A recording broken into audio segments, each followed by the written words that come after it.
Mas não, eu sou basicamente jornalista e fui professor de jornalismo, mas minha profissão mesmo é jornalista. E é um prazer estar com vocês aqui, mas minha tarefa, na verdade, era apresentar um pouco mais minha tarefa, mais, na verdade, Mário Hélio, era apresentar um pouco passar ao que interessa, mais, que é Mário Hélio, conferência passar dele, ao que interessa, que sobre é as influências dele, lusitanas e sobre ibéricas, as influências na obra de lusitanas e ibéricas na obra de quando Carlos eu vi a programação, achei que estava muito. Quando eu vi a programação, boa, bem colocada a escolha de Mário Hélio para falar sobre esse tema, bem colocada a escolha de Mário Hélio para falar sobre esse tema.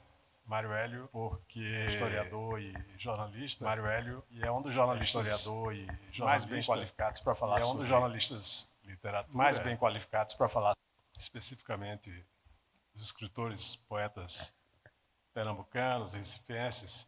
Tem uma longa militância na imprensa pernambucana, tendo sido crítico de literatura do Jornal do Comércio, do Diário de Pernambuco, de literatura do Jornal do Comércio, do Diário de Pernambuco, editor da Revista Continente, fundador e mais editor da Revista Continente, nos últimos 2-3 anos, e mais recentemente atuando como superintendente de revistas 2-3 anos lá da CEP, como superintendente de revistas, sendo responsável pela CEP, a atual Revista Continente, e pela Revista Pernambuco, que tomou uma nova dinâmica, né, muito mais ágil e interessante nos últimos tempos, justamente uma revista dedicada a livros, leitura e literatura em geral. Falar de raízes ibéricas e lusitanas, falar de raízes ibéricas e lusitanas, tem tudo a ver também, porque Mário Hélio tem tudo a ver também, porque Mário Hélio tem uma tendo feito um pé lá na Península Ibérica, doutorado, tendo feito antropologia na Universidade de Salamanca, doutorado, na Espanha, em antropologia na Universidade de Salamanca, na Espanha, Portugal, e tem também uma longa relação com Portugal, tendo culturais de muitos eventos em Portugal, culturais lá, é um estudioso então desse assunto pelos dois lados, né? Pelo lado aqui nosso pernambucano, nordestino, e o lado também ibérico. Então, sem maiores delongas, vamos passar a palavra para Mário Hélio e no final faremos algumas perguntas. Mário Hélio, com você. Obrigado, Marcelo, pela apresentação tão generosa, tão simpática. Antônio Campos, quando com Eduardo Cortes, a quem eu homenageio também, sei o quanto Antônio homenageio, gosta de homenagear Cortes, sei o quanto Antônio, que é um engenheiro, gosta de homenagear Cortes, que fundou a Fliport, que é um engenheiro que, como dizia João Cabral de Melo Neto, um engenheiro sonha João Cabral de Melo Neto e o Cortes, um engenheiro sonha realizar essas coisas claras e gosta de realizar essas coisas claras e fez a Fliport. Evidentemente que além do boa tarde, que eu não dei ainda a todos, evidentemente que além do boa tarde, que eu não dei ainda a todos, tenho que dizer duas ou três coisas muito simples. Tenho que dizer duas ou três coisas muito simples. Da palestra, a razão da palestra, abrir um evento que homenageia poetas, abrir um evento que homenageia poetas, é o caso de Carlos Pena Filho, e a mim me toca Carlos Pena Filho de maneira direta e amanhã de maneira indireta, porque eu prometi conversar com o Wellington, enfim, fazer um pouco o trabalho que Marcelo está fazendo conosco agora, em relação a Miró, que a CEP acaba de publicar um livro de Wellington sobre esse poeta urbano, como também era urbano, Carlos Pena Filho. Então, a primeira razão de que estejamos aqui falando em Carlos Pena nos leva diretamente à editora portuguesa, né, que está aqui presente. Quero homenageá-la também não apenas pelo homenageá-la também não apenas editando o livro trabalho geral que fez, o livro editando o livro geral, mas por ter conseguido fazer num tempo tão curto, ter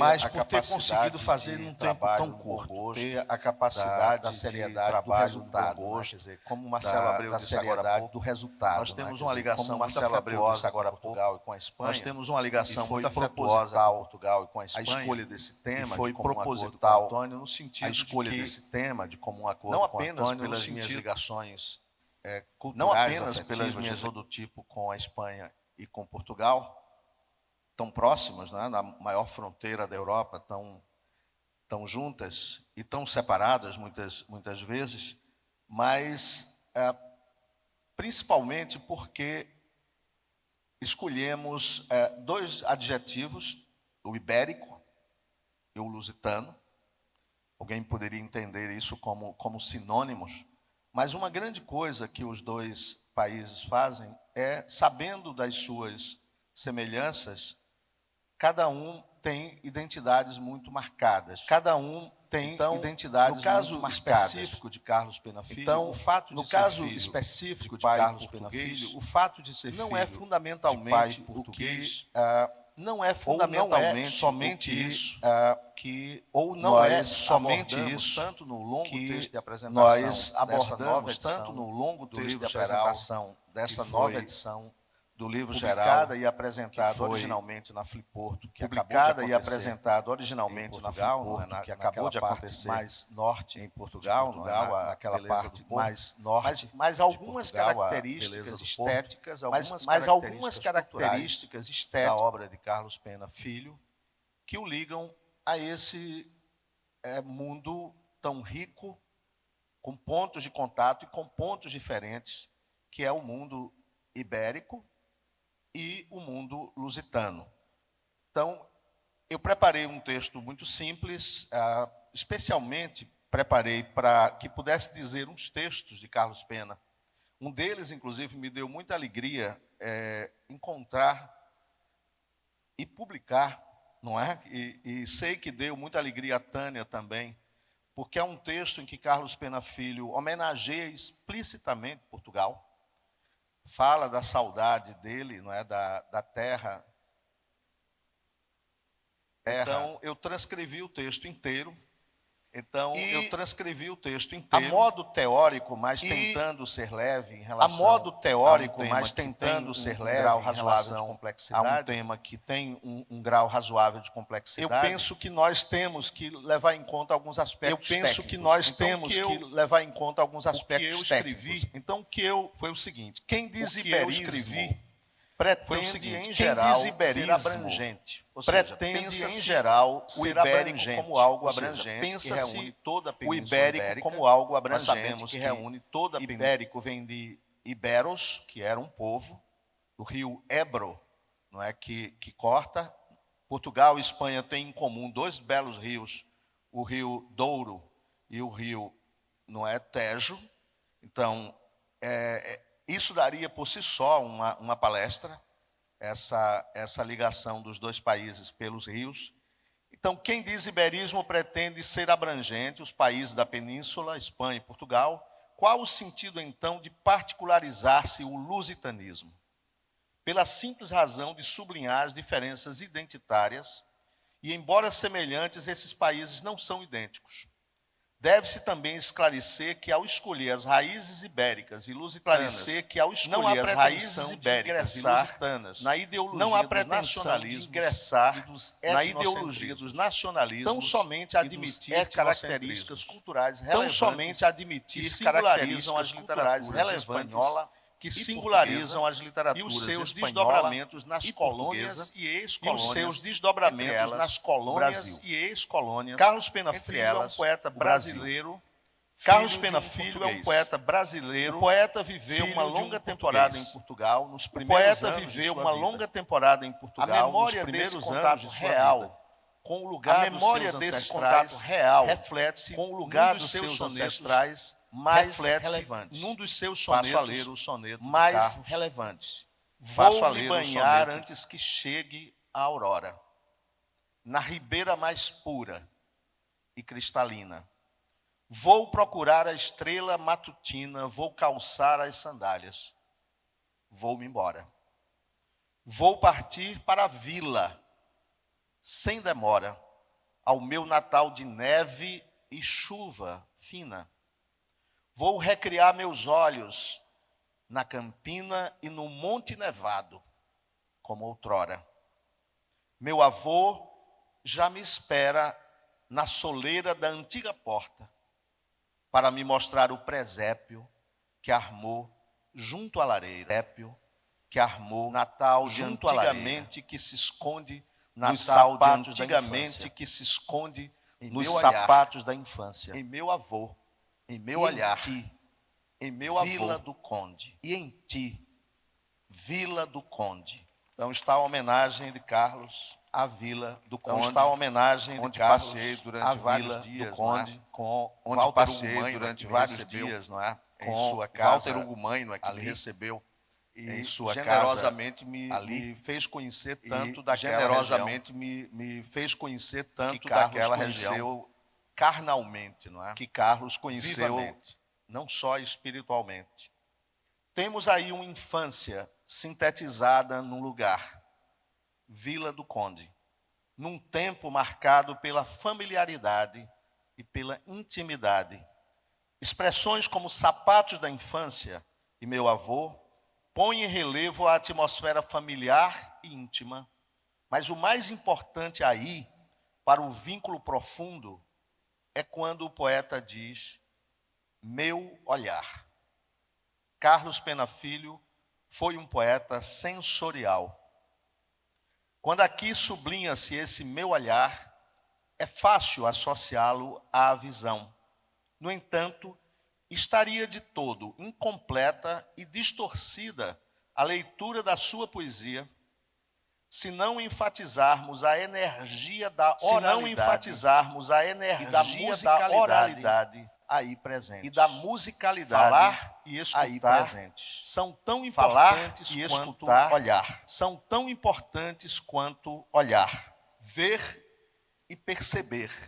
Ver alguém dado a resolver essa questão com um neologismo, dado a resolver essa questão com um neologismo, trataria de que seria um hibridismo, a poesia trataria de que faz ver Carlos Pena a poesia Filho, que faz Carlos Pena Filho, sublinhando assim algo mais do que uma insinuação de sinestesia, algo mais do que uma insinuação de sinestesia, com uma combinação do sentir com pintar, com o desenhar, e aí se aproxima muito de Tânia, cuja arte é essa. E exprimir. Também verbos incompletos serão sem o acréscimo do verbo pensar. Embora sutil, há também uma substância filosófica na poesia do autor do livro geral, que o liga a uma condição presente num verso de Fernando Pessoa, sobre uma cena rural. O que em mim sente, está pensando. Uma parte relevante no que diz respeito à temática entre os autores é a frequência com que se ocupam do rural e do urbano, e por vezes do rurbano, para usar um termo tão caro a Gilberto Freire. Quando Carlos Pena Filho canta Olinda e os cangaceiros, com a mesma desenvoltura, nada mais está sendo que um ibérico e um lusitano. Seja se pensarmos em Miguel Hernández, seja se pensarmos em Miguel Hernández, Antônio Machado, ou no livro de Cesário Verde, multiplicam-se os casos de textos em que a ruralidade e a urbanidade estão em que a ruralidade e a urbanidade tão comum entre os lusitanos, por sinal, tão comum entre os lusitanos, entre os espanhóis e hispânicos, quanto é o gosto dos espanhóis e hispânicos, com a palavra, é o gosto por dar títulos aos seus livros com a palavra. Portanto, quando Carlos Pena Filho chamou a reunião de várias de suas obras, de livro chamou geral, a reunião de várias de suas obras, de livro geral, poderíamos pensar no livro de Buen Amor, no livro de Soro Saudade, no livro de Soro Saudade e em diversos outros. Bela Espanca. Entre os poetas ibéricos dá-se uma grande importância à concretude. João Cabral de Melo Neto em quem mais de um intérprete viu um influenciador de Carlos Pena Filho e que o homenageia com um belo poema, é um exemplo fácil. No entanto, tal influência é apenas residual num poeta que, na maior parte dos seus poemas, pode-se flagrar um anti-cabralino. Seja na preferência absoluta pela forma fixa do soneto, seja na musicalidade, nada cabralina, e até repudiada de maneira reiterada pelo autor da Educação pela Pedra. A Espanha é provavelmente o país onde o soneto mais prosperou, tanto em quantidade quanto em qualidade, numa exploração virtuosa que alcança o meta-soneto de Lope de Vega, me manda fazer violante. Um soneto me manda fazer violante. De João Cabral de Melo Neto, que adotou por inteiro a rima. Carlos Pena Filho emprega quase sempre a rima, e em especial nos sonetos. Ele adota a lição italiana, a lição italiana, como antes o fizera sonetista. Evoca o autor dos Lusíadas e das rimas, que nos deve levar a apontar duas características muito marcantes na poesia do autor de Nordesteiro e Memórias do Boi, Serapião: o gosto pela retórica, que, combinada ao virtuosismo sonoro e musical, o faz um dos poetas mais eloquentes da língua portuguesa. Mestre de versos fáceis, claros e sedutores. O outro ponto a destacar é, por mais ênfase que ponhamos nas raízes ibéricas e lusitanas de sua poesia, não podemos deixar de lado a importância,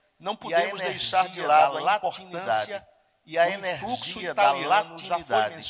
O influxo italiano já foi mencionado. O francês. Mas acrescentemos a um momento particularmente lúdico, quando se revela um dos mestres de Carlos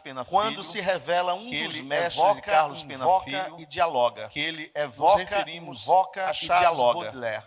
Nos referimos melhor ainda que o seu jogo foi continuado por outro poeta, que o seu jogo foi continuado por outro poeta, que parafraseia o seu soneto. Vamos aos parafraseia o seu soneto. Primeiro, vamos aos dois textos. Carlos Pena Filho. Primeiro, Carlos também, que Baudelaire era Charles. Então, Carlos também, embora sem flores, por causa das flores do mal. Carlos também, embora sem flores nem aves por causa do albatroz. Então, repito, Carlos também, embora sem flores nem aves, vinho nem naves, porque Baudelaire escreveu muito sobre vinho, escreveu muito sobre navios. Eu te remeto este soneto para saberes, se acaso o leres, que existe alguém no mundo, 100 anos após, que não vaiou, nem magoou, teu albatroz. Um texto de Baudelaire. Dizem resposta o poeta Silvio Roberto de Oliveira. Dialogando com Carlos Pena Filho. Carlos não dialogando com Carlos Pena Filho. Nem tem Carlos não sou da tua pena. Nem tem o voo sempre acena lá do Savoy. Que sempre acena lá do Savoy. Com tua falta. Tudo que dói e se ressalta. Mas ao passar, hei de escutar onde estiver, em tua voz, hei de escutar o albatroz de Baudelaire. Então, Silvio homenageia Carlos Pena, que homenageia Baudelaire. Para que esse jogo entre os poetas fique mais claro ao leitor não iniciado na poética de Baudelaire, é preciso informar de qual albatroz trata-se, afinal. Melhor responder com as próprias palavras do francês na tradução de Ivan Junqueira. Às vezes, por prazer, os homens da equipagem pegam um albatroz, imensa ave dos mares, que acompanha indolente parceiro de viagem, um navio a singrar por glaucos patamares. Tão logo o estendem sob as tábuas do convés, monarca do azul, canhesto, monarca do azul, envergonhado, canhestro, deixa pender e qual par de envergonhado, remos junto aos deixa pés pender as asas, qual par de remos junto aos fuge pés as um asas, branco, em que fuge imaculado, um branco. antes tão belo, Imaculado. como é feio na Antes desgraça, tão belo, esse viajante agora flácido e acanhado. Um, com o cachimbo, lhe enche o bico de fumaça. Outro, cochear, imita o enfermo outrora alado. O poeta se compara ao príncipe da altura, que enfrenta os vendavais e ri da seta no ar. Exilado no chão, em meio à turba obscura, as asas de gigante obscura, impedem as asas de de gigante. Então, Este é o albatroz a que Carlos Pena se este referiu. é o albatroz, Inclusive, a que Carlos Pena ao se azul, referiu, né, tão presente, inclusive, tão citado, ao eu escolhi azul, justo o né, microfone tão presente, azul, né, tão de citado. propósito, deixei Escolhi o outro, justo o microfone a azul, outra né, cor para de Marcelo. propósito, deixei o outro, Então, a outra cor esse para diálogo Marcelo. entre poetas de gerações tão esse diversas, diálogo entre que Carlos poetas Pena de vai gerações buscar tão lá diversas, na França, que Carlos Carlos Pena vai vai buscar buscar lá na França, e um traz outro poeta para do o Recife, Recife resolve dialogar com ele. Curiosamente, ao colocarmos em evidência a ligação de Carlos Pena Filho com as raízes ibéricas e italianas, não estamos afastando e muito menos desvinculando das raízes ibéricas e lusitanas. Muito pelo contrário. Se há algo que bem singulariza a Espanha e Portugal na Europa, é a sua diversidade, a assimilação das culturas díspares, que terminaram, em alguns casos, fundidas nas suas. As tradições românicas e pré-românicas, judaicas e árabes, foram essenciais no desenvolvimento do espanhol. Nunca nos esqueçamos das contribuições trovadorescas. Nunca nos esqueçamos das contribuições trovadorescas. Há inclusive um momento tão conhecido em que a Espanha e Portugal gozaram de um sentido comum das cantigas de amor e de amigo, no tempo das cantigas de amor e de amigo, a tal ponto que a história da literatura chama aquela literatura de galaico-portuguesa. Diversos historiadores, especialmente os do século XVIII, chegam a se referir a Camões como autor espanhol. E no caso do Brasil, os versos de Tomás Antônio Gonzaga foram postos como parte da que me faz lembrar uma história portuguesa. que me faz lembrar uma história contada que esteve na por Afonso Romano de Santana, que esteve na Flipor, quando Afonso era uma das suas edições, quando Afonso numa era das universidades dos Estados Unidos, numa das universidades ele dos se Estados refere a Unidos, Camões justamente há um momento nesse particular que eu citei aqui, o fato de que Camões escrevia em português e escrevia também em espanhol. Então ele pergunta aos alunos dele lá na Universidade Americana: alguém aqui sabe responder por que Camões escrevia em português, mas também escrevia em espanhol? E um aluno levanta o braço e diz: eu sei perfeitamente responder. E o professor pergunta: por quê? Ele diz: porque ele não sabia inglês.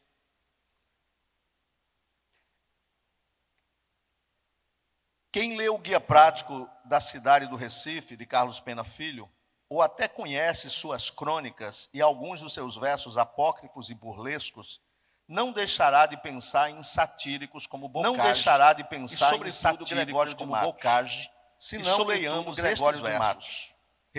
leiamos estes versos. Cruel cidade. Recife, Águia cruel sangrenta. cidade. Leão. Águia sangrenta. Ingrata para os da terra. Leão. Ingrata Boa para os que da não terra. são. Boa Amiga para os dos que que não a são. maltratam. Amiga Inimiga dos que a maltratam. Os que não. Inimiga. E leamos Os que estes não. outros versos. E leamos Senhora estes Dona outros Bahia. versos. Nobre Senhora e opulenta Dona Bahia. cidade. Nobre Madrasta e dos opulenta naturais. cidade. E dos estrangeiros, Madrasta dos naturais. E dos Dizei-me estrangeiros, madre. Por vida vossa. Dizei-me por Em via, que fundais por vida vossa, o ditame, em de que exaltar fundais os que aqui o vêm, ditame e abater de exaltar os que aqui nascem. vêm, e abater, Então, os que está aqui aí nascem. Carlos Pena, ligado a Gregório, que era, por sua vez, ligado à poesia portuguesa e ligado à poesia espanhola, no século XVII, no Barroco, no mesmo Barroco do enfim, do período do século de ouro, não é? Dos grandes poetas espanhóis e portugueses. Os primeiros versos, como está claro, são de Carlos Pena e os segundos de Gregório, mas ambos compartilham algo muito frequente na poesia ibérica e lusitana: o espírito crítico, que, quando exacerbado, se traduz em sátira. Entretanto, parodiando Augusto dos Anjos, podemos dizer: a mão que apedreja é a mesma que afaga.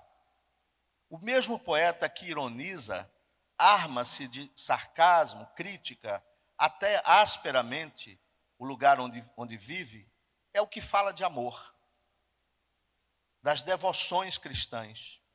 Vide os poemas de Natal de Carlos Pena Filho e os confessionalismos cristãos de Bocage e de Gregório de Matos.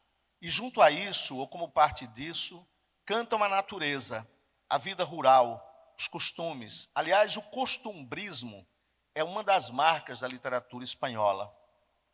No plano do conteúdo, temos em Carlos Pena Filho uma recorrência rigorosamente afim da poesia ibérica e lusitana.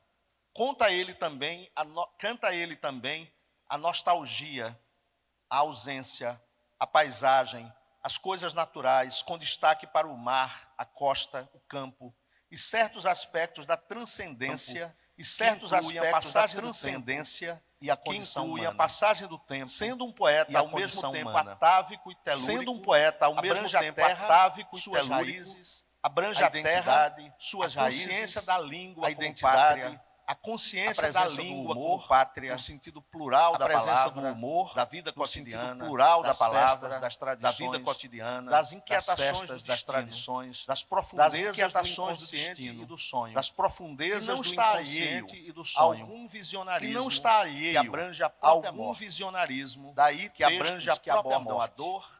Daí textos que abordam a dor, uma vocação clara, a perda, para mais de uma vez, uma vocação clara, o elegíaco, para mais de uma vez, meditativo. O elegíaco, se explorar o mundo é explorar também a si mesmo, se explorar o lugar para explorar também a si mesmo, ser, há lugar para refletir sobre o próprio ser, a fragilidade da vida, sentido do eu, a fugacidade, a fragilidade da vida, as dúvidas, a fugacidade da existência.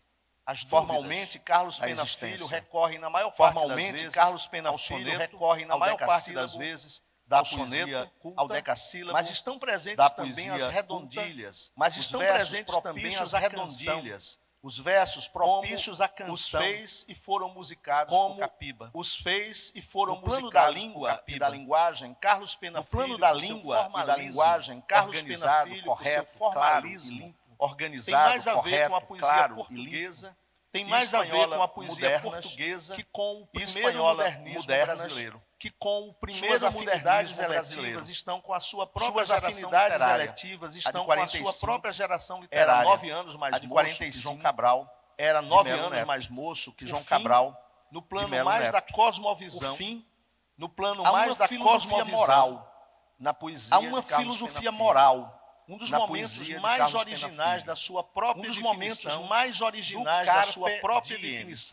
é o soneto, a solidão e sua porta. Soneto, a solidão. Obviamente, quando usamos a expressão, quando usamos a expressão a uma expressão que está num verso, nos remetemos a uma expressão que está num verso escrito há mais de 2 mil anos. Horácio, escrito há mais de 2 mil anos, do seu livro primeiro. Ele diz numa das odes do seu livro primeiro, Lockmore, Fugeriti invida etas carpe diem, fugeriti invida etas carpe diem, qual mínimo credo contextualizar isso na boa tradução do poeta português, na boa tradução do poeta português, Davi Mourão Ferreira. O tempo voa, de inveja o tempo voa. Trata, pois, de colher o dia. Trata, pois, de colher o dia, que nunca o de amanhã merece confiança. Que nunca o de amanhã merece confiança. Apresentou a sua própria versão, apresentou a sua própria versão do viver o presente, Carpe Diem, a partir da ideia do viver o presente tão cara, a partir da ideia de impermanência, o quadro que pinta no seu soneto, o quadro de alguém que podia estar em depressão. Ele usa de alguém que podia estar em depressão. e Ele usa provisório termos como para uma insolvente conclamação e provisório, vitalizante, para uma conclamação vitalizadora. vitalizante, quando lemos E sua vitalizadora. proposição de Quando amar lemos o transitório, sua proposição de soneto, amar o nos transitório, lembramos de uma no fim do conhecidíssima soneto, expressão nos latina lembramos de uma que chegou a conhecidíssima ser usada expressão por muito latina tempo na que coroação chegou dos a ser papas. usada por muito Sic tempo na transit coroação dos gloria papas. mundi. Ou Sic seja, transit assim gloria passa mundi. a glória Ou seja, do mundo. assim passa Estamos já no a mesmo glória território do da mundo. Rosa de Maier. Estamos já no mesmo a do território verso, da Rosa de sendo Maier. Rosa, Viveu a do verso, o que vivem sendo as Rosa, rosas, belamente viveu o que retraduzido vivem as na rosas, canção de belamente François retraduzido Hardy. na canção de François Estamos também Hardy. no barroco brasileiro. Estamos também no barroco humano, metaforicamente, nos de Gregório desenganos de da Matos. vida humana, metaforicamente de Gregório de Matos, em Carlos Pena principalmente Filho. estamos Quando mais em nada Carlos Pena resistir Filho. que vale a pena de Quando viver, mais nada resistir que e vale a a dor pena de viver, de amar e a dor quando nada de mais amar, interessar, e quando nem nada o torpor mais do sono, interessar que nem se o espalha. torpor do sono. Quando, pelo Que se desuso espalha. da navalha, a barba livremente Quando, caminhar, pelo e até desuso da Deus navalha, em a barba silêncio se livremente afastar, caminhar, e deixando até Deus sozinho em silêncio se na afastar, batalha, deixando-te sozinho arquitetar na na sombra batalha, a despedida do arquitetar mundo, na sombra que te a foi despedida do contraditório, mundo, que te lembra-te foi contraditório, que afinal lembra-te te resta que a afinal vida, te resta com tudo o a que há vida. de insolvente, com tudo E o que há de provisório. insolvente, e de que ainda tens provisório. uma saída, e de que Entrar no ainda acaso. tens uma saída, E entrar amar no o acaso. transitório. Muito obrigado. E amar o transitório. Muito obrigado.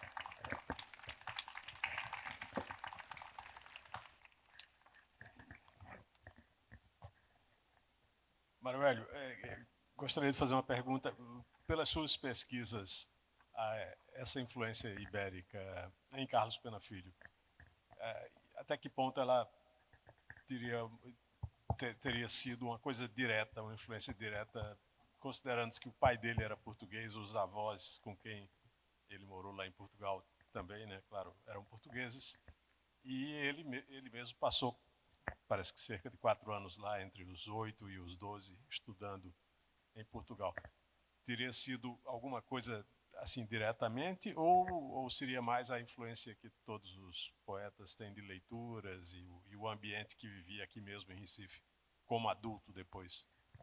Esta é uma pergunta definitiva, não é? Porque, no caso específico de Carlos, a resposta, obviamente, é uma resposta de influência direta, uma influência de um autor que já nasceu ou já viveu como adulto, porque é importante entendermos o contexto do Brasil em relação a Portugal, contexto da influência geral da literatura portuguesa, nesse caso, não é? E como o Brasil foi reagindo ao que o Brasil é.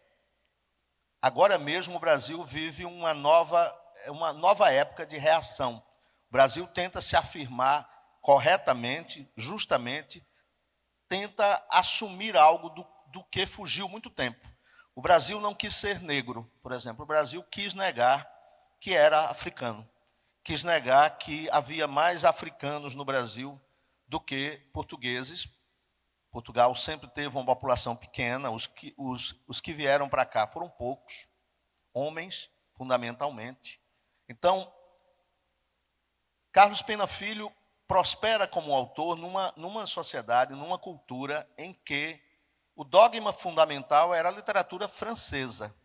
João Cabral de Melo Neto, por exemplo, se forma todo com a base na literatura francesa. É preciso que ele se mude para a Espanha como diplomata para que ele possa, finalmente, se tornar um poeta ibérico. Mas quem lê os primeiros livros de João Cabral vai encontrar um poeta, inclusive as epígrafes, né, de Mallarmé e tal, francês.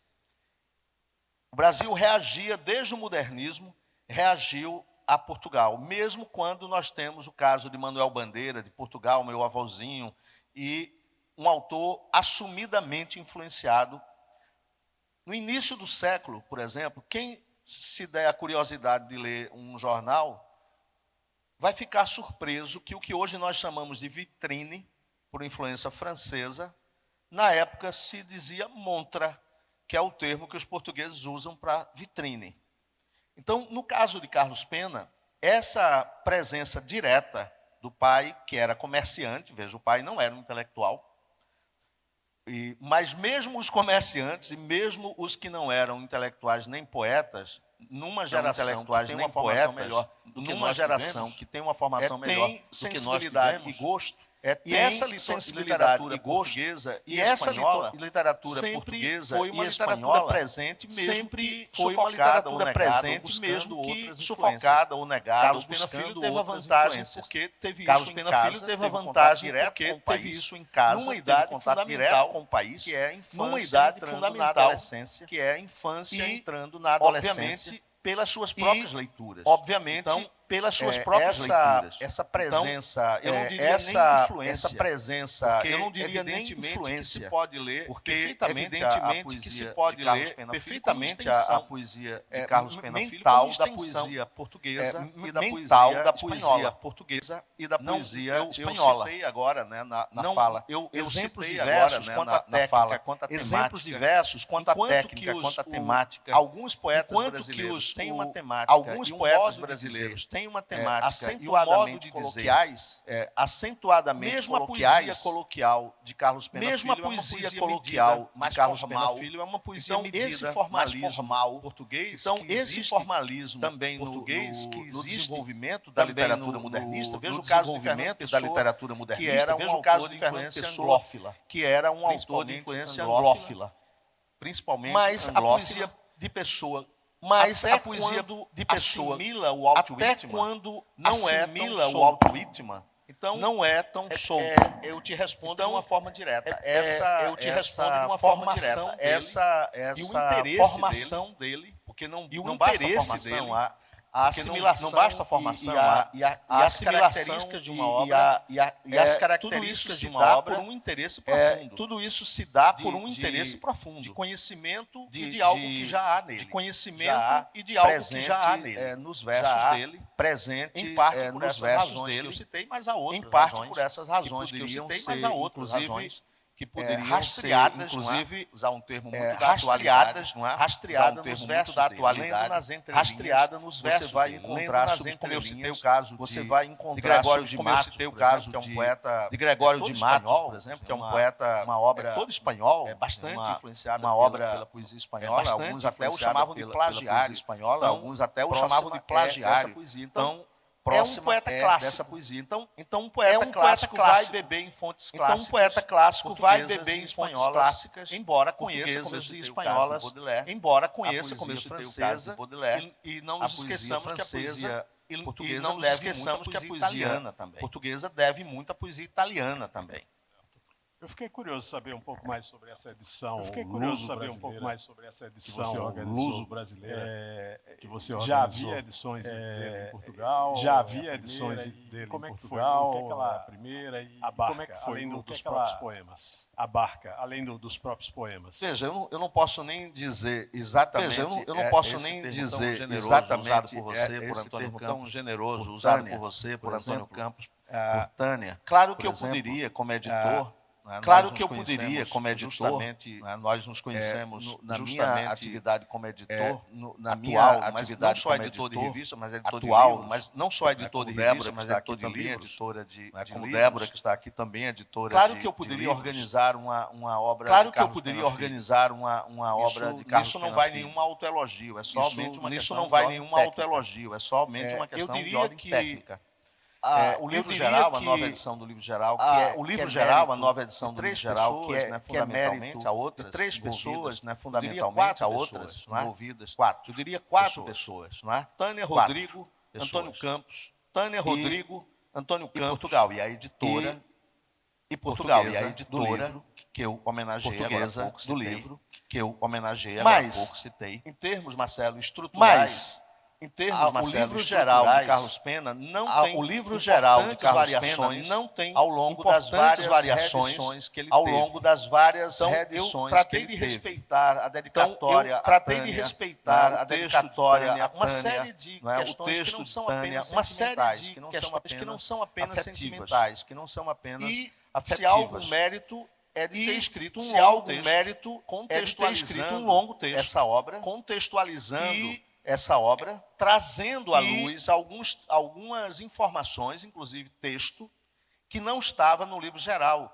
Que foi uma das grandes alegrias que eu tive foi de Tânia gostar, não é? Eu disse isso a ela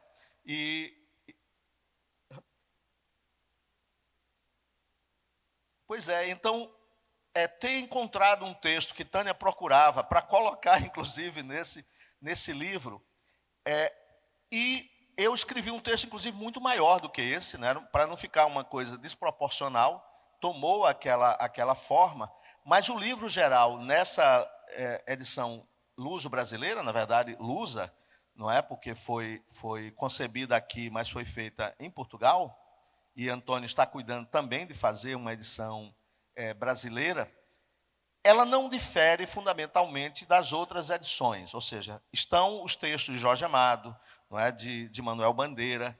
Claro que em algum momento, né, e podemos conversar com o Tânia e com o Rodrigo, não é, sobre isso.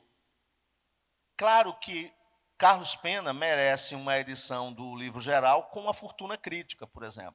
Não é? Merece uma edição de obra completa, que o livro geral já tem essa sinalização estranha, não é? Que é uma ideia de poesia reunida. Então, o livro geral é algo amplo, não é específico, não é? É geral. Então, eu não diria que propriamente organizei editorialmente a obra. Eu dei forma à obra, não é? Tecnicamente, preparei o arquivo, enfim.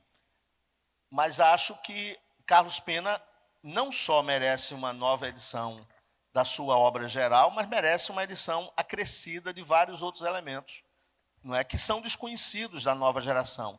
Uma coisa que, por exemplo, Portugal, que foi uma pergunta sua, Portugal desconhece solenemente. Não é? Portugal não tem qualquer informação importante. Tânia e Rodrigo me mandaram documentos preciosos de escritores, não é, que reagiram na morte de Carlos, enfim, que foi, obviamente, uma tragédia. E tem uma dívida com um poeta que também é seu. Quem lê, por exemplo, eu mandei para alguns amigos portugueses, inclusive da Porto Editora, né, da própria Lelo, e eles ficaram absolutamente surpresos, com uma afinidade mesmo com o mundo mental deles, não é? Como se fosse alguém deles, com A Solidão e Sua Porta, por exemplo, que é uma obra-prima de texto, com essa menção à Vila do Conde, não é? Que é esse soneto que eu li. Então, na Europa, é um poeta desconhecido, como a poesia brasileira não é, de modo geral, não é tão conhecida. E Carlos, eu penso que não só merece mais pela qualidade, pela estética, mas seria interessante que houvesse uma obra de apresentá-lo às gerações novas. Por quê? Porque ele tem a qualidade de ser um poeta bonito e claro. Não é uma poesia complicada, não é uma poesia... Ao mesmo tempo, ninguém se engane com isso. Um poeta fácil não é um poeta fácil. É um poeta muito elaborado. Manuel Bandeira, inclusive, já tinha avisado disso, e Bandeira e Carlos Pena Filho têm muitas afinidades, não é, em certos aspectos do lirismo. Portanto, tua pergunta se responde com... Não há grande coisa. Essa é a primeira iniciativa, quer dizer, foi uma iniciativa de Antônio, ideia dele, não é? Uma vez que haveria um braço da Fliporto em Portugal, e inclusive esse tema da palestra combinamos.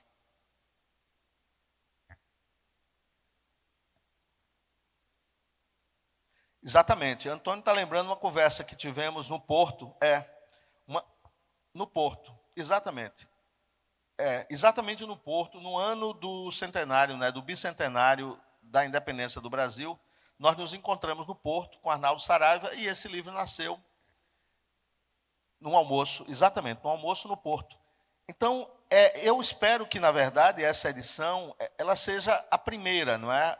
O primeiro exercício de tornar um poeta que, embora, veja, foi o último poeta jovem brasileiro, antigamente do romantismo, morria muita gente jovem, mas morria de causas naturais, não é? Morria por doença.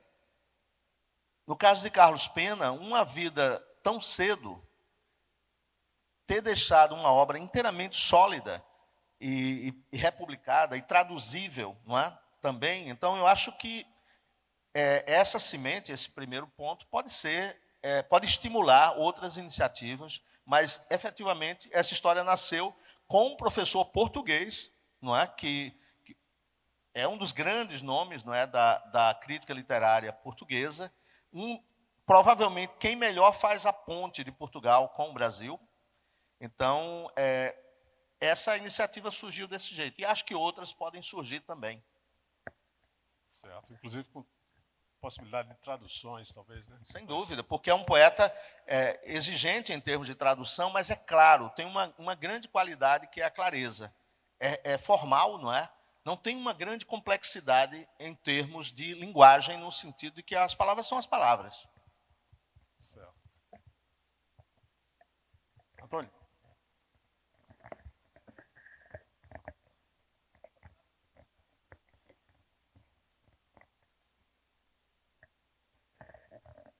Claro que em inglês, em francês, em várias línguas, né? As línguas em espanhol, né? Falamos tanto do iberismo dele, então, claro que uma edição espanhola seria algo interessante. As duas línguas mais importantes são, no sentido dessa difusão cultural ocidental, o inglês e o espanhol, mas precisa consolidar-se em Portugal, por exemplo, que lê muito poucos autores brasileiros. Certo. Eu não sei, eu acho que temos um pouco de tempo ainda. Ou não? Talvez abrir para Antônio, quer dizer. Certo. Não, eu queria só saber se alguém tem alguma pergunta. O próprio Antônio, se quiser. Não. Bom, eu acho que é isso. Eu estou super satisfeito e mais curioso para ler mais Carlos Pena Filho. Então, Daniele?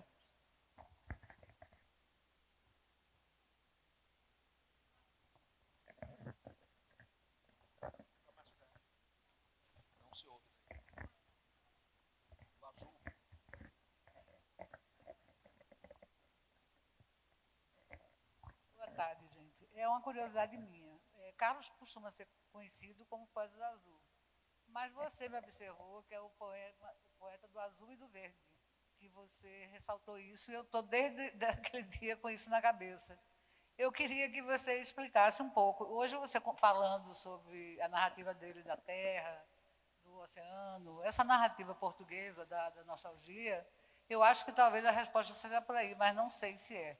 Eu queria que você explicasse por que você afirma que também ele é o poeta do azul e do verde.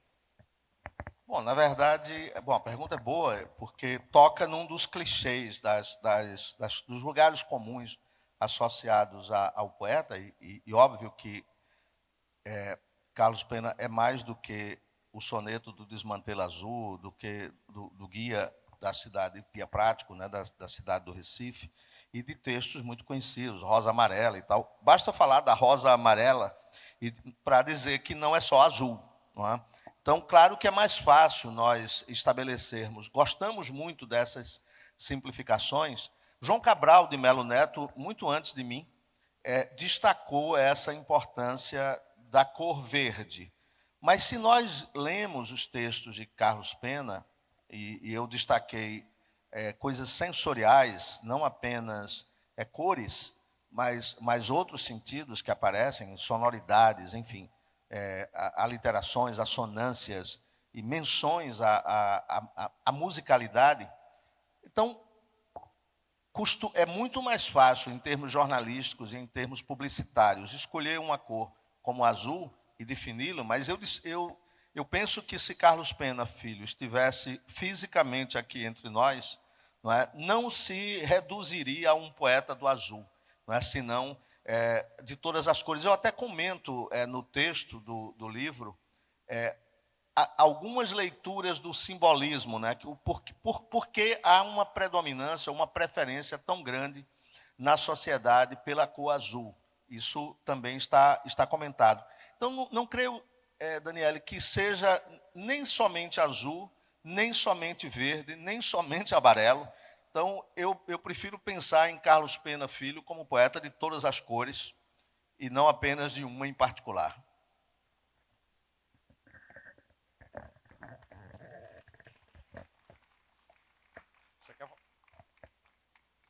vamos fazer mais uma, né, para encerrar. Deixar o registro, eu sou um dos poucos representantes da imigração portuguesa da década de 60. 60 anos de Brasil, exatamente de Vila do Conde, e rato de biblioteca. Assim, conhecedor, leitor de todos os autores da literatura portuguesa. Tudo que você falou condiz com o meu conhecimento. Advogado e auditor aposentado. A parte final não ouvi. A parte final, se puder repetir. Final, 60 anos de Brasil, um representante dos poucos daquela época, né? O pessoal gosta de alguns engenheiro, advogado e auditor do Tribunal Aposentado. Deixar de tudo que você falou condiz com o conhecimento que eu tenho sobre esses assuntos. Era isso, obrigado. Muito bonito o depoimento, né, de alguém que está, sim, como um de nós, não é?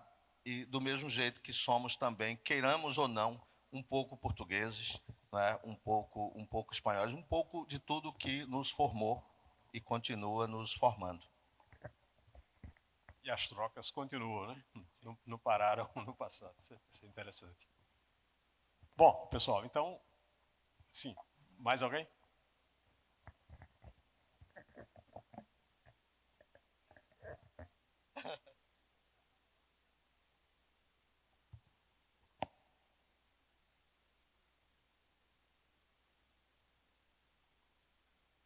A voz não chega aqui. Tem que ser com o microfone mesmo.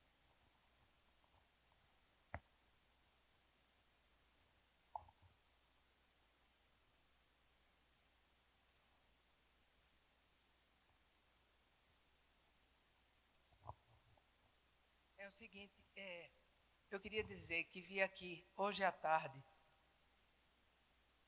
Ela não vai gostar muito que eu diga isso, porque ela não gosta muito de aparecer, mas acompanhada da vice-cônsul da França em Recife, que é portuguesa de nascença. É um privilégio para a gente ouvir vocês, sobretudo, né, o professor Mário Hélio, que tem um conhecimento de causa do tema tratado e desse maravilhoso poeta pernambucano, acho, né? Foi nascido aqui, e que eu amo de paixão.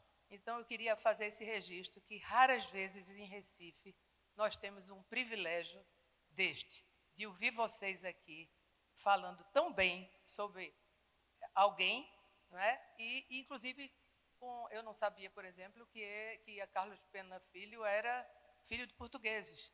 E aí eu entendo mais a questão da influência ibérica, né? Por conta da família e por conta, como você disse, dos interesses particulares dele, né? Então, eu agradeço muito vocês terem proporcionado esse privilégio de nós ouvirmos vocês aqui hoje. Obrigada. Nós estamos, sinceramente, comovidos com palavras tão gentis e, claro, que temos vontade de dizer viva a França, viva Portugal, não é? Todos esses vivas, não é? Pois é. Lembrando que o Recife é um lugar de portugueses.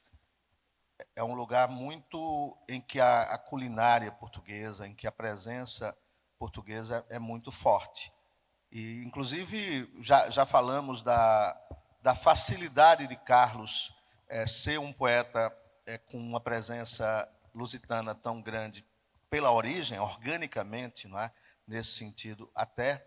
Mas não só isso, na própria sociedade nossa, poderíamos dizer, ficou mais fácil ser lusitano e ibérico sendo filho de um pai comerciante português, mas também podíamos dizer, é mais fácil para nós que estamos a pouco mais de 6 horas de Portugal, não é? Então, essa nossa proximidade não é somente uma proximidade espiritual, é uma proximidade prática, é uma proximidade geográfica, física, tudo isso tem importância.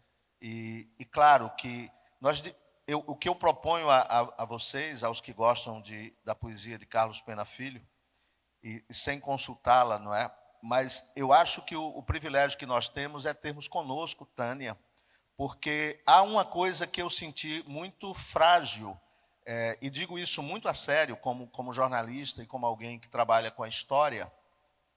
Nós temos um problema muito sério da memória, nós temos um problema muito sério com as biografias. E temos que aproveitar, eu me lembro do meu convívio com Cícero Dias, enquanto Cícero e Raimonde estavam vivos, eu conseguia identificar uma fotografia. Eu sabia quem eram aquelas pessoas. Depois de que Cícero e que Raimonde não estão mais, se eu quiser identificar uma foto, eu não sei mais como fazê-lo. E então, essa questão da presença viva de Tânia, ela é fundamental para uma coisa que é muito comum na nossa época, e nós temos que combater isso com todas as forças, porque essa situação vai piorar muito com a inteligência artificial, até melhorar, vai piorar bastante, que é o fato de que as informações, elas são distorcidas, não são verdadeiras, e o pior, elas são multiplicadas, são repetidas, são transmitidas. Então, eu penso que, no caso de Carlos Pena Filho, por exemplo, uma das possíveis edições futuras, não é? E eu há pouco, aqui no auditório, cumprimentava a editora, né, portuguesa pela capacidade de ter feito isso em um tempo tão curto, mas eu imagino, por exemplo, se ela tivesse 1 ano ou 2 para produzir algo, não é? O que faria? Por quê? Porque, ao estudar a obra de Carlos Pena Filho, eu senti falta da vida. Senti falta de uma pessoa que só viveu 3 décadas, ter alguém que contasse como era essa pessoa. Então, os depoimentos que estão nos documentários, e há vários, né, os 2 ou 3 por aí, nem sempre são fidedignos. Claro que é uma delícia a história oral, mas no momento em que, por exemplo, por isso no Bar Savoy, aí alguém imagina que Carlos Pena Filho frequentava sobretudo o Savoy. Quando alguém diz que não era principalmente o Savoy, porque é uma outra coisa muito comum, e no caso da poesia, é curioso que as pessoas sempre pensem que os poetas estão se confessando. Mesmo que o Fernando Pessoa tenha dito que o poeta é um fingidor, não é? As pessoas não acreditam nisso e acham que é a partir dali que tem que tirar a vida dele, saber a vida dele. E eu acho que a vida dele é Tânia Carneiro Leão, não é? É Tânia que guarda essa presença viva, porque guarda a memória. Então, enquanto nós falamos aqui com Tânia presente, e eu não exagero nessa observação, Tânia está com todos os momentos na alma dela, está com Carlos por todos os caminhos. Então, ter a possibilidade de dialogar com alguém que pode contar a verdade, numa época que gosta pouco da verdade, que é a época em que estamos, então, eu penso que uma nova edição de Carlos precisaria de uma conversa séria com Tânia, depois de muita leitura e muita checagem. Isso aqui é verdade, Tânia? Isso aqui é exagerado ou não? Entende? Por quê? Porque eu sinto a mesma coisa quando eu estava preparando as memórias de Cícero Dias. Eu tinha Raimonde, que Cícero deixou esse trabalho incompleto. Então, nós temos Tânia. Então, homenagear Tânia é homenagear Carlos também. E um poeta que está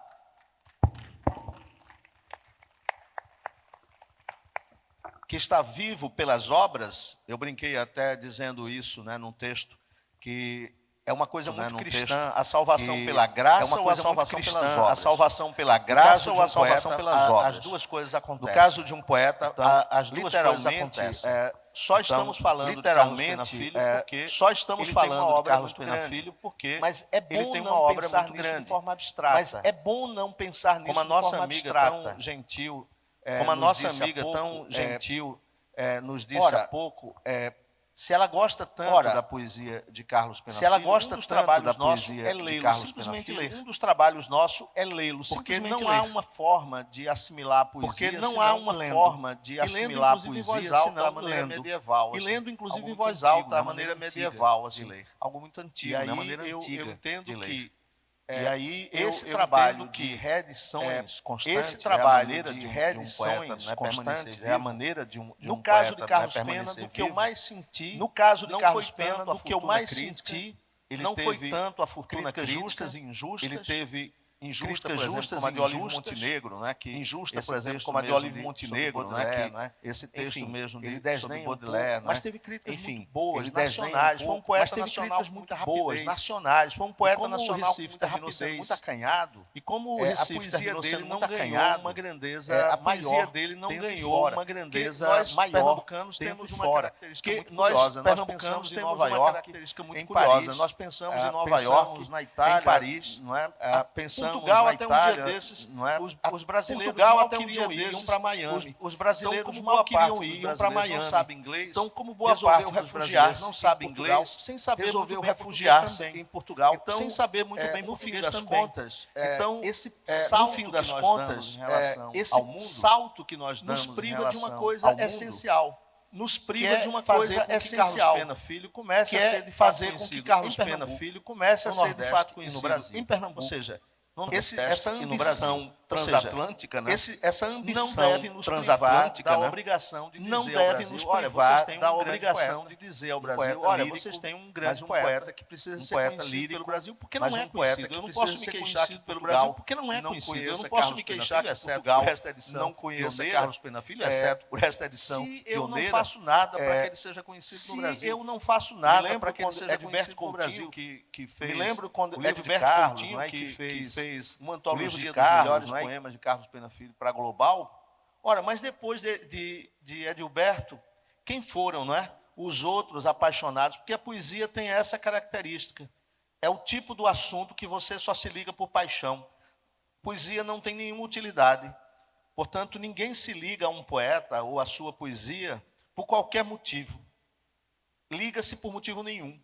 E o motivo nenhum é o amor, a paixão, o gostar simplesmente. Então, Carlos Pena tem essa característica de um poeta de que se pode gostar, simplesmente. Maravilha. Eu fiquei com a impressão que você também tinha alguma coisa... Eu gostaria de... Aqui. Eu sou filho também do Porto, nascido em 1942 em Pernambuco. Meus avós são de lá, do Porto. E eu diria que eu estou encantado esta noite, porque eu não poderia fazer nada melhor do que vir aqui. Mário Hélio, você foi genial na singularidade das suas palavras, na sensibilidade e na sua alma, a sua alma que transcende fronteiras. Uma alma lusitana, uma alma ibérica, uma alma francesa, uma alma brasileira. E a alma do poeta, o que é mais importante, porque essa tarde é uma tarde poética por natureza. Eu sou um jurista, ligado muito à cultura de paz, portanto, a referência a nosso querido Helder Câmara também foi importante neste dia. E eu quero aqui, para concluir, o que eu tenho a dizer, que é exatamente um depoimento de gratidão por estar aqui, agradecer a Antônio Campos, a Sônia, e a todos esses brasileiros que demonstram essa sensibilidade, essa grandeza de alma e essa capacidade de construir um país bem melhor do que aquele que nós temos construído até hoje. Só isto. Obrigado. Para encerrar, o rapaz ali.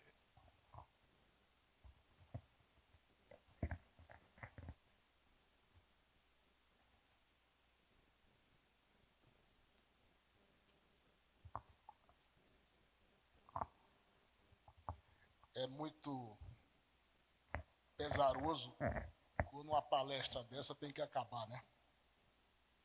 Mas queria só ressaltar aqui, mas não vou ser redundante, da importância de se fazer essa trajetória, que ela é oposta à trajetória que foi feita, por exemplo, com o livro de José Paulo Cavalcante, nosso amigo, outro pernambucano ilustre, membro da Academia Brasileira de Letras, quando fez o importante livro sobre Fernando Pessoa. Não bastasse a inteligência de Antônio Campos, mas, sobretudo, a sensibilidade e a tenacidade que ele teve de fazer o caminho oposto do que Zé Paulo fez com Fernando Pessoa. Ele trouxe Carlos Pena para Portugal pela primeira vez, após 60 anos de inúmeras homenagens feitas no Brasil inteiro, mas só agora alguém teve essa visão de perpetuar a obra de Carlos Pena, não apenas no Brasil, mas em Portugal e, consequentemente, na Espanha. E a maior felicidade de Antônio Campos não foi só ter a ideia, mas foi ter o privilégio de chamar Mário Hélio para fazer este livro, organizar essa pesquisa, que foi em pouquíssimo espaço de tempo. Eu diria que esse livro foi um livro recorde. Eu digo isso porque iniciamos essas conversas lá em casa e eu não tive participação alguma, a não ser presenciar e fazer com que mamãe juntasse o quanto antes os documentos que ela conseguiu juntar. Mas esse seu trabalho é um trabalho hercúleo e de grande valor e será reconhecido futuramente por diversas gerações. Então, vocês estão realmente de parabéns, Antônio, a Fliporto, a editora de Portugal, que ela vai ter grandes surpresas em relação a esse trabalho que foi realizado, e ela também, obviamente, vai colher todos esses frutos. Muito obrigado.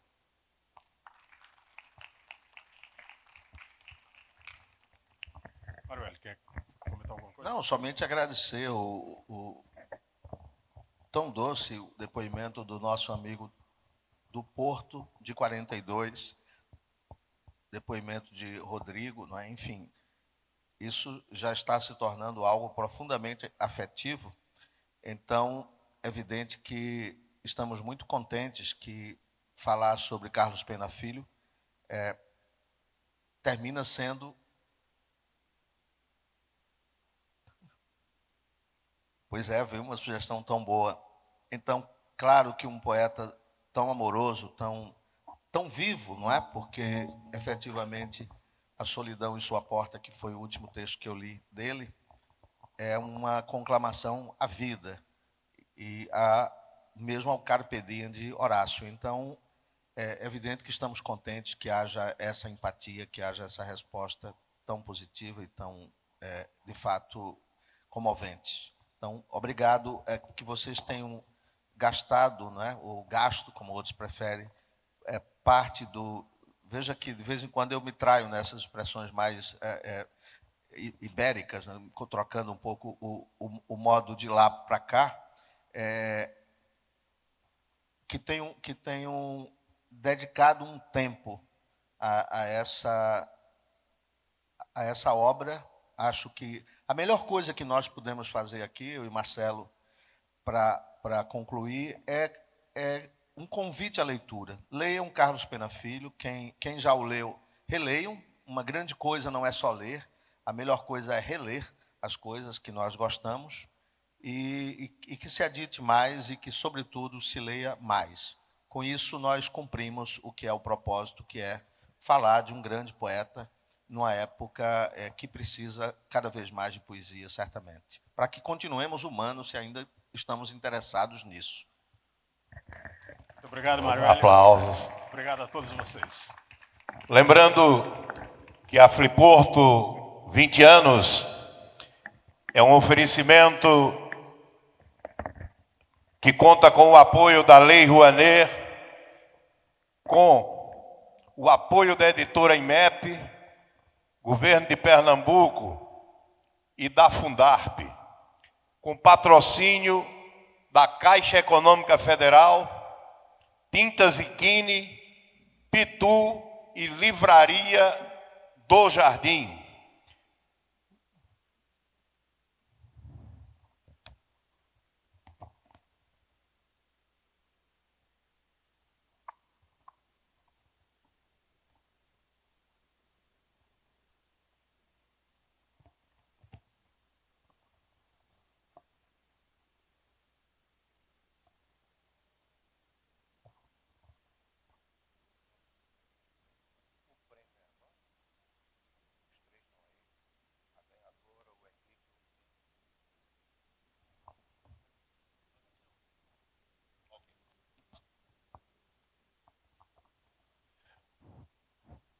Sequenciando a nossa Fliporto 20 anos, teremos agora a segunda mesa do dia, que trata-se de Palavras e Caminhos, dos prêmios à vida literária.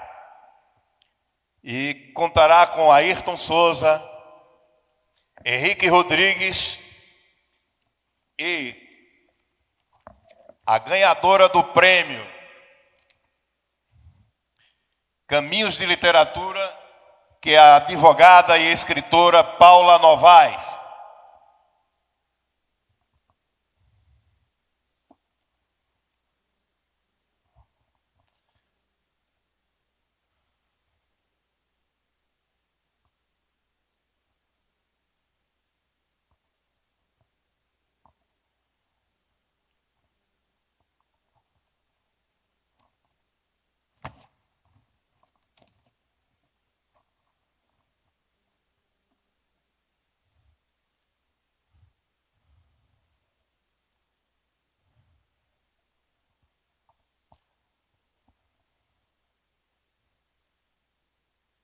Ayrton é escritor e doutor em Ciências da Comunicação, autor de Outono de Carne Estranha, que foi o romance vencedor do Prêmio Sesc de Literatura e finalista do Prêmio Oceanos e do Prêmio São Paulo de Literatura.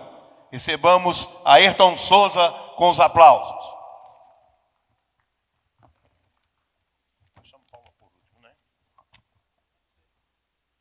Henrique Rodrigues é carioca, cresceu em Seropédica e morou em diversos bairros lá do Rio. É curador do Prêmio Palas de Literatura, coordenador do Prêmio Caminhos de Literatura e diretor do Instituto Caminhos da Palavra, instituição criada em 2025 para a promoção do livro, da leitura e da escrita literária. Já deu palestra em universidades e eventos culturais do Reino Unido, França, Portugal, Espanha e Bélgica. Em 2019, ele foi o coordenador criativo da residência artística do Cine Luso, em Bruxelas, cujo resultado foi a produção do filme E Agora Você.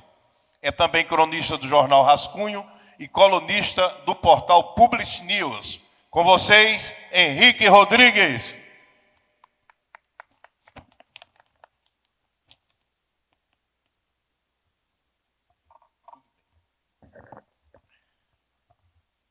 Paula Novaes é escritora e advogada, graduada pela Universidade do Estado do Rio de Janeiro, foi premiada pela